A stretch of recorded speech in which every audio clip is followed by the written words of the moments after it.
웰빙 한방 이야기. 안녕하세요. 우리 주변에서요, 일상생활 속에서 자주 접하는 과일의 약성에 관해서 말씀을 드리고 있는 중입니다. 오늘은 그중에 대추에 관해서 말씀을 드려보고자 합니다. 대추는요, 약방에 감초라는 말이 있듯이 감초만큼이나 모든 처방에 들어간다고 할 정도로 한약 처방에는 아주 많이 들어가는 약입니다. 한약을 공부하게 되면요, 방제학이라고 역사적으로 유명한 처방을 분야별로 잘 정리를 해서 배우는 과목이 있습니다. 이 과목의 시험 중에요, 다음 처방 중에 대추가 들어가지 않은 처방은 어떤 것입니까? 이렇게 물을 정도로요, 대추는 아주 많은 처방에 들어가는 정말 약방의 단골입니다. 그럼 우리가 잘 알고 자주 먹고 맛도 있는 이 대추는요, 어떤 약성을 지니고 있는지 살펴볼까 합니다. 대추는요, 우선 그 성질은 따뜻하고요, 그 맛은 단맛입니다. 그 작용은요, 주로 비위를 보호하고요, 우리 몸에 기를 보충해주고요, 진액을 생성시켜주고요, 우리 몸 내에서 영기와 위기를 조화롭게 해주고요, 또 다른 약들이 지니고 있는 독성을 해독해주는 작용을 지니고 있습니다. 따라서 임상에서는요, 비위가 약하여 묽은 변을 보는 경우나, 또는 위가 허해서 음식을 잘 못 먹는 경우나, 또는 기와 혈이 부족한 경우에, 또는 영기와 위기가 서로 조화를 일으키지 못하는 경우에, 또는 심장이 두근두근거릴 때도요, 또는요, 부인들께서 한없이 슬퍼지고 막 소리를 내서 울고 싶어지는 경우에 이 마음을 진정시키는 작용으로 사용을 하게 됩니다. 우선 실제로는요, 붉은 대추 10개 정도 하고요, 인삼 10g 정도를 물에 달여서요, 이를 매일같이 그 국물하고 대추나 인삼을 다 마시고 먹게 되면요, 병을 앓고 난 후에 몸이 허약하거나 사지가 무력하거나 또는 식욕이 부진한 분들의 아주 좋은 효과를 볼 수가 있습니다. 또는요, 대추 100g을 매일같이 끓여서 마시면요, 우리가 이렇게 보면 어떤 분들은 원인도 모르게 이렇게 피하에 이렇게 출혈이 있는 경우, 즉 우리가 일반적으로 멍이라고 하죠. 특별히 무슨 부딪힌 것 같지도 않은데 이렇게 멍이 나는 경우들이 있습니다. 이건 피하에 출혈이 일어난 경우인데요. 이런 물론 기본적으로는 자세한 검사를 심할 경우는 받으셔야 되지만요, 이와 같은 원인 모르는 피하 출혈이 잘 일어나는 분들에게도 이 대추를 잘 달아 먹으면 좋다고 되어 있습니다.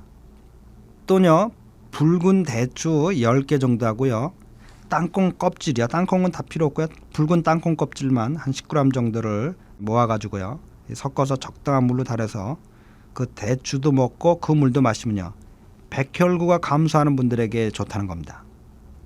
요즘에는요, 항암 치료를 받으시는 분들이 참 많은데요, 그 항암 치료를 받는 당 중에요, 적지 않은 분들이 백혈구 수치가 떨어져서요, 항암 치료를 지속하지 못하는 경우가 있습니다.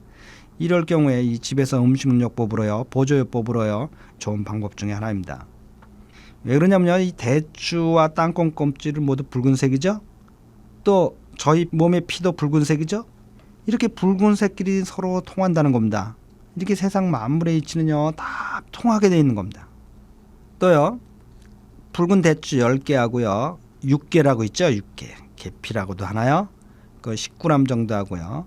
그 다음에 붉은 설탕이요, 홍설탕 30g 정도를요, 같이 달아서 매일 복용하면요, 빈혈에도 좋은 것다고 되어 있습니다. 또는요, 이 붉은 대추 한 10개 정도 하고요, 부소맥이라고 있습니다. 소맥이라고도 하고요, 일반적으로 그 밀 있죠, 밀. 껍질을 안 벗기고 그냥 투수한 밀 그 자체예요. 근데 그것도 좋지만 약재로는요, 덜 익은 상태의 부소맥 있습니다. 이걸 부소맥이라고 하는데요, 약재상에 가면 있는데요, 이 부소맥 30g 하고요, 감초 10g 정도를요, 달여서 매일같이 마시면요, 여자분들이 갱년기가 되면 열이 화끈화끈 위로 올라오신다고 와서 호소를 하시는데, 물론 전문적으로 치료를 받으시면 좋겠지만요, 이런 분들이 그냥 집안에서요, 보조요법으로 이런 경우 좋은 겁니다. 사실은 근데요, 이 처방은요, 2000년 전에 나온 장준경 할아버지가 지은 유명한 명처방인데요, 어떤 경우에 쓰는 거냐면요, 한의학에서는 장조증이라고 하는데요, 이 부인들께서 막 이유 없이 슬프고 큰 소리로 울고 싶고 이런 증세에 좋다는 겁니다. 즉 심한 우울증으로 고생하는 분들은요, 집에서 간단하게 시도해 볼 수는요 아주 좋은 처방입니다. 다시 말씀드려 보면요, 이 붉은 대추 10개 정도, 부소맥이라고 하는 밀 껍질채에 있는 것들 30g 정도 하고요, 감초 10g 정도를 끓여서 매일같이 마시는 겁니다. 이렇게요, 대추는 마음을 이렇게 안정시키는 작용이 강합니다. 그래서요, 붉은 대추 10개 하고요, 하얀 팥뿌리 있죠? 팥뿌리 그 한 5뿌리 정도를 함께 달여가지고요, 팥뿌리는 드시지 마시고요, 대추도 드시고 끓인 물도 함께 드시면요, 불면증에도 아주 좋다고 되어 있습니다. 참 적지 않은 분들이 불면증으로 고생하시는 분들이 많으신데요, 이 간단한 방법이니까요, 모두들 한번 시도해 볼 수 있다고 생각이 드네요. 자, 그럼 내일 계속해서요, 대추에 관해서 말씀드리도록 하겠습니다. 모두들 복되고 건강한 하루 되시기 바랍니다. 달빛 안녕 원장 김동영이었습니다.